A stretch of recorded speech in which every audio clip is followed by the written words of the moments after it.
Mana shunday kunlar keladi ekanki, insonni hayotidagi sinov kunlari.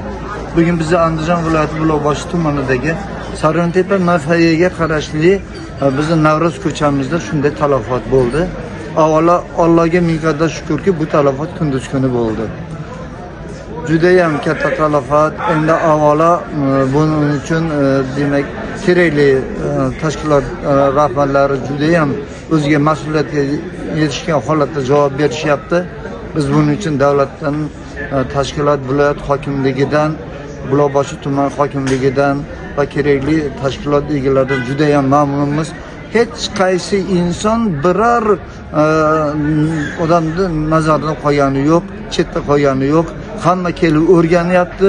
Juda ham ko'p tashkilot egalari, a'zolari tuzilgan guruh a'zolari har bir ko'rilgan talafotni sinchiklab tekshiryapti. Buning uchun hurmatli prezidentimiz boshchiligidagi guruhlarga juda olib borayotgan siyosatga mingdan ming juda ham katta rahmatlar aytamiz. Xudoyim o'zi saqlaganiga ming qadar shukr. Ko'rilgan talafotni hisob-kitob qilib berib turib, viloyat hokimi boshchiligida juda katta guruhda ishlab, tekshirib, qancha talafot ko'rilgan bo'lsa, hisob-kitobi bilan birgalikda talafot kelgan nimalarni kompensatsiya qilib beryapti. Buning uchun juda ham katta rahmat. Avvalo davlatimizga juda katta rahmat. Mana shunday